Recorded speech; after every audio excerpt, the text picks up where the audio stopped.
একটা মা একটা সন্তানকে কত দুধ খাওয়ায়? আমার সন্তানকে আমার বিবি ক কেজি দুধ খাইয়েছে? 2.5 বছরে 2-3 কেজি না? জি, 8.5 কুইন্টল। 2.5 বছরে বিজ্ঞানীরা বলছে 2.5 বছরে 8.5 কুইন্টল দুধ খাওয়ায় একটা মা তার সন্তানকে। আর ওই বিবিকে ধরে মারে।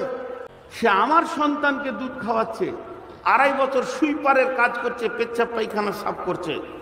খালি মা একটুকু বলে দিল, আর ই ভাবছে আমি বড় আল্লাহর ওলি, মায়ের মুখ পানে তাকিয়ে বিবিকে বেধড়ক পিটিয়ে দিল। ও কোনো হিসাবই রাখলো না, ফুল রিচার্জ করে ছেড়ে দিল। পরের মেয়ে মার খায়। জি, এগুলো হুঁশিয়ার। জানেন, একটা মেয়েকে যখন আমি বিয়ে করে নিয়ে আসবো, ওই মেয়েটার 1 নম্বর চাহিদা কি হবে আপনার আমার কাছে? 1 নম্বর চাহিদা, 1 নম্বর সিরিয়াল নম্বর 1। আপনি আজকে বিয়ে করতে গেছেন কোথায়? ওই বীরগঞ্জ চলে গেছেন, বিয়ে করে সন্ধ্যায় ঢুকছেন, আপনার পেছনে আপনার বিবি ঢুকছে, এখন আপনার বাড়ির চৌকাটা সে ডাঙায়নি, বাড়ির দরজা ঢুকে নিয়ে প্রথম ঢুকবে। ওই ঢোকার আগে যদি 2টো জিনিস দাবি করে তো দিতে হবে। প্রথম নম্বর, 1 নম্বর দাবি, আমার সেপারেট রুম হতে হবে। আমি এমন ঘরে থাকবো, তোমার ভাই তোমার বোন এদের মুখ আমি দেখব না, দিতে হবে। তোমার ভাইয়ের সে বাঁধি নয়, তোমার ভাইয়ের কাজের মেয়ে নয়, ভাবি হোক চাই বড় ভাই হোক, কোন রকম যদি বলে ভাইদের হুকুম আমি শুনবো না, এর জন্য আপনার করার কিছু নাই। নাম্বার 2, তোমার মা আব্বার খিদমত আমি করব না, তুমি তোমার মা বাপের খিদমত করবে, আমি তোমার করব। বিশ্বনবী চিফ জাস্টিস ফাইসালা টেনে দিয়েছেন, এর ওপরে ফাইসালা করার আর দ্বিতীয় কোনো মাথা নাই। আল্লাহর নবী বলছেন, এই পৃথিবীর বুকে যদি কোনো পুরুষকে সাজদার কথা বলা হতো তো মা বাপকে সাজদা করার কথা বলা হতো, আর মেয়েদেরকে যদি সাজদা করার কথা বলা হতো তো স্বামীকে। অতএব মহিলারা স্বামী ছাড়া আর কারো খিদমত করবে না, আর পুরুষেরা মা বাপের খিদমত করবে। আমি আমার মায়ের করব, আমার মা মহিলা হতে পারে, বিছানায় পায়খানা করবে, আমি 2 হাত দিয়ে সাফ করব, পেশাব সাফ করব। আমি কেন আমার বউকে দিব? সে তো ভাড়াটিয়া। তাহলে আমার বউ আর একটা কাজের নার্সিং নিয়ে এসে ঘরে রেখে দেন, সে যা করবে বিবিও তাই করবে। তোমার মুখ পানে তাকিয়ে বলতে পারে না, শুধু তোমার মুখ পানে তাকিয়ে তোমার প্রেমের আবদ্ধতায়, তোমার মারের ভয়ে তোমার বাপের লুঙ্গিটা সাফ করে, সে তো হৃদয় দিয়ে করবে না, করবে তো তুমি হৃদয় দিয়ে।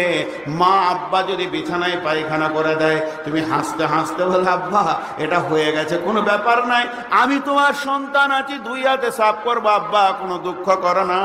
মা বাপের দিলটা ভরে যাবে। আর বহুরা যেটা করে সেটা চাপে পড়ে করে, কাজের মেয়ের মতো। অতএব বিশ্বনবী ফায়সালা করে দিয়েছেন, হে নূর মুহাম্মদ, তুই তোর মা বাপের খিদমত করবি, পেশাব পায়খানা কাপড় সাফ করা থেকে নিয়ে সব কিছু তুই করবি। আর আমার বিবিকে বলছে তুই তোর স্বামীকে দেখবি। অতএব বন্ধুরে, বর্তমানে বউদের ওপরে যে রিমান্ডটা চলছে, একদম মনে হচ্ছে যেন তারা রিমান্ডের মধ্যে আছে। অতএব মা বাপের খিদমত করবে বা সন্তান, আর স্বামীর খিদমত করবে তার বিবি। বোঝে না, বাড়ির সুইপারের মতো কাজে লাগিয়েছে। সকালবেলায় উঠে দেওর কলেজ যাবে, তার জন্য আলাদা নাস্তা। ম্যাডাম মানে নন স্বামীর বোন, সে কলেজ যাবে, তার আলাদা খাবার। এদিকে বাপের আলাদা গরম চা, মা খাবে লাল চা, ই খাবে রং চা, ও খাবে দুধ চা, তারপরে স্বামী আছে, এরপরে সন্তান আছে। মনে হচ্ছে যেন কাজের মেয়ে হোটেলে কাজ করছে, আর এক এক দিক থেকে কাস্টমারের তার উপরে চাপ চলছে। জি, এসি বলছে ভাবি বাস ধরতে হবে, সকাল 8টার কোচ ধরবে, একটু খিচুড়ি হলে হতো না? আচ্ছা ভাই দিচ্ছি। এদিকে ছোট নন্দই উঠে বলছে ভাবি আজকে পরীক্ষা ছিল, 11:30টায় বের হবে। চলো, কি র্যাগিং চলছে তার উপর। একটা মহিলার কাছ থেকে সব থেকে বেশি সময় পাবে কে? স্বামী আর সন্তান। স্বামী আর সন্তান। আজকে সন্তানরা মায়ের কাছ থেকে সময় পায়? পায় না। জি, একটা মজার কথা শোনাই, পত্রিকায় দিয়েছিল।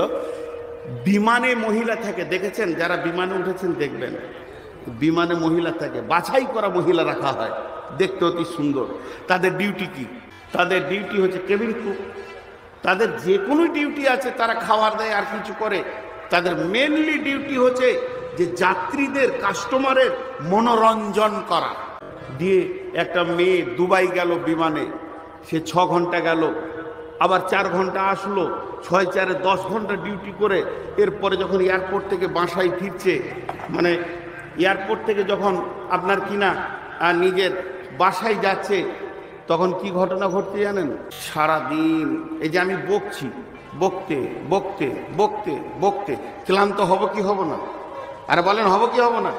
আর যেই নামবো স্টেজ থেকে, আসসালামু আলাইকুম হুজুর, কবে এসেছেন, কোন দিক থেকে এসেছেন, কিভাবে এলেন, কোথায় যাবেন, আজ কোথায় ছিল, কাল কোথায় যাবেন, পরশু কোথায় যাবেন, ছেলে কেমন আছে, মেয়ে কেমন আছে, বলতে ভালো লাগবে? বলেন আমি ক্লান্ত হয়েছি, বলতে ভালো লাগবে? তো একটা বিমানের মেয়ে 10-15 ঘন্টা ডিউটি করার পর যখন সে বাড়ি ফিরে বিছানায় লম্বা হয়ে পড়ে যায়, যে স্বামী বলে একটু বলো, দুটো গল্প করে। যার কাছে ডিউটি করার কথা তার কাছেই সময় দিতে পারছে না, কারণ সে ক্লান্ত হয়ে গেছে। এই জন্য বিমানের মেয়েরা যতই দেখতে সুন্দর হোক, স্বামীকে মনোরঞ্জন দিতে পারে না। এটা কেন বললাম?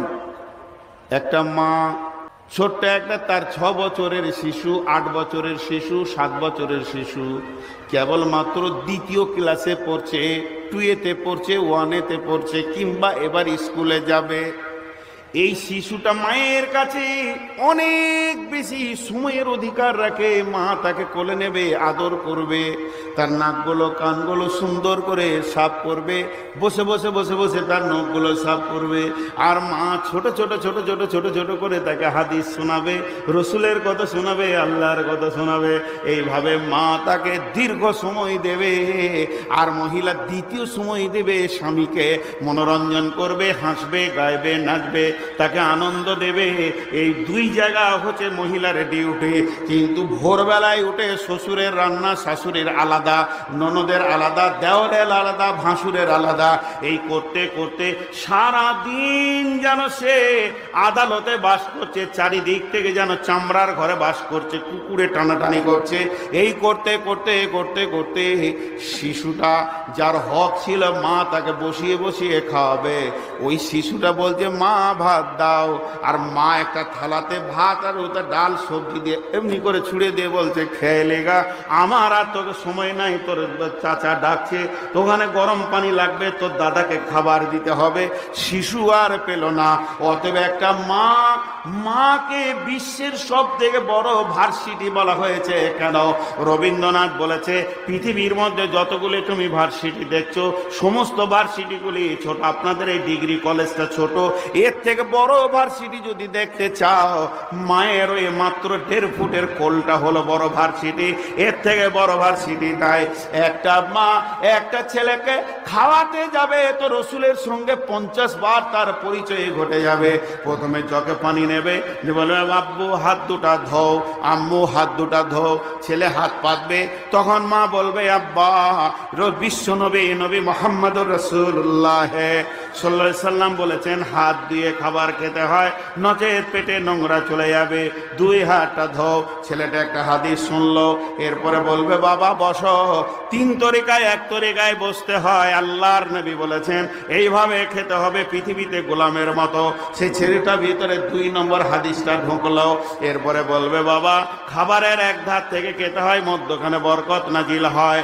এরপরে 3 নম্বর 4 নম্বরে বলবে আঙুল চেটে চেটে খেতে হয়। 5 নম্বরে বলবে বিসমিল্লাহ বলে শুরু করো। 6 নম্বরে বলবে আলহামদুলিল্লাহ বলে শেষ করো। খাবারের অবশিষ্ট রেখো না। 7 নম্বরে বলবে, 8 নম্বরে বলবে দস্তরখানা বিছাও। 9 নম্বরে বলবে ডান হাতে পানি পান করো। 10 নম্বরে বলবে 3 শ্বাসে পাস করো। এরপরে বলবে আব্বু হাত দুটা পরিষ্কার করে ধুয়ে নাও। 11 নম্বরে বলবে বাব্বু খাওয়ার পরে বিশ্ব নবী দোয়া পড়েছেন, দোয়াটা সুন্দর করে পড়ে নাও। একটা মা একটা শিশুকে খেতে দিতে গেলে, তার খাওয়া কমপ্লিট করতে গেলে কম করে 40 মিনিট থেকে 1 ঘন্টা লাগবে। তবেই শিশুটা তার মায়ের কাছ থেকে অধিকার পেল, নচেত অধিকার পেল না। থালাটা সবজিটা ছুড়ে দিয়ে বলছে খেয়ে নিগা। সেও তো একদম গরু ছাগলও যেমন খায়, শিশুটা খেয়ে নিল। এই ছেলেটা পৃথিবীতে কোনোদিন আদর্শ ছেলে হতে পারে না। আজকে সমাজে আদর্শ ছেলের অভাবে কারণে যে ফ্যাক্টরি থেকে আদর্শ ছেলে হবে, এই ফ্যাক্টরিগুলোর উপরে সংসারের ভিতরে অত্যাচার চলছে। আমার কথা এবং যুক্তির মধ্যে কোনো খারাপই মনে হচ্ছে আপনাদের ওপরে?